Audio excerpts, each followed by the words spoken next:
Okay, Bible and Daily Lifers, here we are. We are going through the New Testament in a year. We're going a chapter a day, and we're getting most of the words in each chapter. We're moving as fast as we can, and sometimes we don't get everything, but we get most. And so the parts that we don't get, go back and read it. So we're actually starting chapter 5 and chapter 4, and we're going to read an account. Starting with verse 35 in chapter 4. That day, when evening came, he said to his disciples, "Let's go to the other side." The other side of what? The other side of the lake. Leaving the crowds behind, they took him along just as he was in the boat. And there were also other boats with him, so little entourage of boats with Jesus. A furious squall came up, and the waves broke over the boat, so they were nearly swamped. Now, the Sea of Galilee, if you ever have the opportunity to go there, it sort of sits in a bowl. And I've been there before when one of these squalls would come up. You're there and everything is sort of calm. And then the winds come in and start stirring that up. And it can stir it up pretty serious. Now, the time I saw the squall come in and start stirring it up, it stirred it up pretty good, but it wasn't a real serious storm. But they say that sometimes it comes in just as these furious storms almost instantaneously. You're surprised that it's happening. But if you see the way the Sea of Galilee is like that bowl, it's easy to understand how it could happen quickly. Jesus was at the stern sleeping on a cushion, and the disciples welcomed him and they said, "Teacher, don't you care if we drown?" Now these are experienced fishermen and they're afraid, so there's a big storm. He got up, he rebuked the wind and the waves, and here's what he said: "Quiet, be still." The wind died down and it was completely calm. And he said to his disciples, "Why are you so afraid? Do you have no faith?" And they were terrified and they asked each other, "Who is this? Even the wind and the waves obey him." Now, it seems a little harsh that Jesus said that, why were you so afraid? Don't you have any faith? Well, the reason is because Jesus told them they were going to the other side of the lake. If Jesus tells you you're going to the other side of the lake, you know where you're going?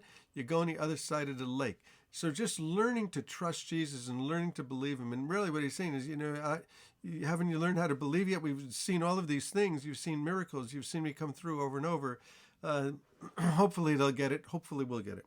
Now, he takes this entourage with his disciples in the other boats, and he goes across to the other side of the lake, of the Sea of Galilee. And then he gets here, chapter 5, verse 1. They went across the lake to the region of the Gerasenes, or the Gadarenes. When Jesus got out of the boat, a man with an impure spirit came from the tombs to meet him. This guy's out living in the graveyard. This man lived in the tombs and no one could bind him anymore, not even with a chain. So it seems like this guy has gotten worse and worse and worse, and they've tried to control him, and he's totally out of control. Nobody can contain this man. He's out of control. He has no control over himself, and nobody can control him. For he had often been chained hand and foot, but he tore him apart and broke the irons on his feet. Nobody was strong enough to subdue him. Night and day among the tombs and in the hills, he would cry out and cut himself, self-destructive. The Bible says that Satan has come to rob and kill and to destroy. He wants to destroy this man, take away his dignity, take away his life. This guy is crying out, screaming, yelling. Nobody can subdue the man. When he saw Jesus from a distance, he ran and he fell on his knees in front of him. And he shouted out at the top of his voice, "What do you want with me, Jesus, Son of the Most High God? In God's name, don't torture me." For Jesus said to him, "Come out of this man, you impure spirit." This man was demon-possessed. And it happened gradually. You see, they could no longer control him. They've tried before, and he's getting worse and worse and worse. It's the Faustian bargain that you give yourself to the devil. Supposedly, Robert Johnson, the blues player in the 20s, gave his soul to the devil at the crossroads and got his tremendous gift. Well, when Robert Johnson died, supposedly poisoned by a jealous wife or a jealous husband, poisoned in a bar is what his mother said, he cried out and he said, Jesus of Nazareth, I know that my Redeemer will come and rescue me from the grave. And so he ends up giving his life to Christ. But the Faustian bargain is, in the myth or the fact of Robert Johnson giving his soul to the devil, is when we give ourselves over to get something else, whatever we've given ourselves over to, it overpowers us. when we give ourselves over in order to gain power or in order to gain acceptance, in order to gain whatever it is, we lose a part of ourselves where now that power is controlling us. The power we looked for is now controlling us. And this man is controlled by demons. And Jesus said, "What's your name?" Probably talking to the man. And when he talked to the man said, "My name is Legion." Well, that's a lot of Roman soldiers, Legion. And he said, "Because we are many." And he begged Jesus again and again to not send him out of the area. Now Jesus is talking to demons now. This man is inhabited by demons, by evil spirits. And a large herd of pigs was feeding on the nearby hillside. And the demons begged Jesus, "Send us among the pigs and allow us to go into them." And he gave them permission, and the impure spirits came out and went into the pigs. Because demons are disembodied spirits, and they're looking for a body. They want to wreak havoc. And they want to wreak havoc in a body. And when they go into the body of the pigs, they wreak havoc in the pigs.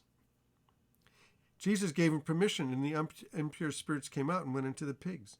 The herd, about 2,000 in number, rushed down a steep bank into the lake and were drowned. Well, those tending the pigs ran off and reported all this in the countryside, and the people went out to see what happened. When they came to Jesus, they saw the man possessed by the legion of demons sitting there, dressed and in his right mind, and they were afraid. This guy used to take off his clothes and cut himself up and scream and yell and be a nuisance. Now he's got his mind back. Those who had seen it told the people what had happened to the demon-possessed man and the pigs as well.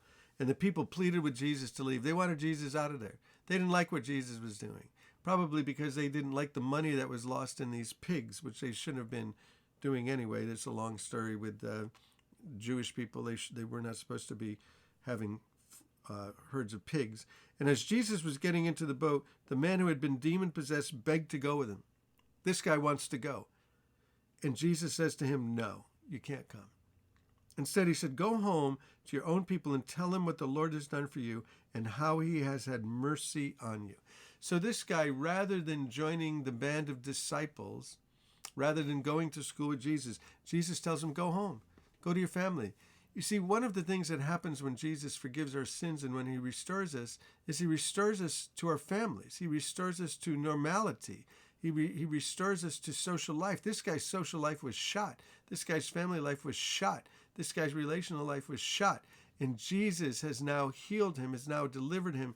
And when he delivers us, he sends us back to be productive, to have relationship, to experience love, to experience peace between people.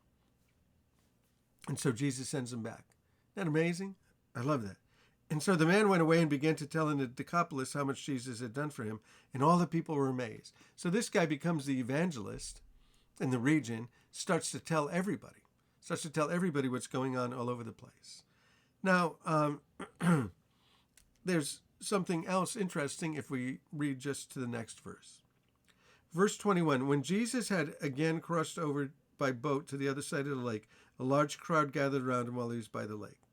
And then one of the synagogue leaders named Jairus came in to see him. You see what happened here? In chapter 4, Jesus has his whole entourage, and they cross the lake. It's no small thing to cross that lake. It's quite the lake. And so they cross the lake, and they're on the other side. When they get to the other side, this man whose life has been shattered, this self-destructive man who's being destroyed by the devil, dismantled by the devil, he's dismantling his life, he's dismantling his personality, he's taking him apart piece by piece by piece, looking to destroy the man. Well, Jesus comes on this boat with this entourage, encounters this man, and heals this man. The man wants to go with him. Jesus says, "No, go back home, tell everybody what's happened to you." After this event, it tells us in verse 21 that Jesus gets in the boat and goes back the other way again. Jesus did all of this travel, all of this for one person, This is similar to the parable that Jesus tells about the guy who had 100 sheep and he lost one, and he went looking for that one sheep. That's what Jesus is like. What's Jesus like? He goes looking for that one sheep. He goes looking for the Gadarene demoniac. He spends all of that time, all of that energy, all of that effort, all of the money that's involved in that to go and to heal this man. And when he heals the man, the people there reject him. But the man doesn't reject him. Jesus finds this one man and restores his life and transforms his life and changes him, and he belongs to Jesus in eternity. That's what Jesus is like. I love this account. And so read the rest because you see what else Jesus is like. So Bible in Daily Life, find us wherever you find us. Find us on YouTube, find us on iTunes, find us where podcasts are, find us BibleInDailyLife.com, find us on Facebook, The Bible in Daily Life. Hey, bless you guys. You are loved by God. You are loved by God. You are loved by God. You're a treasure to God. Bless you.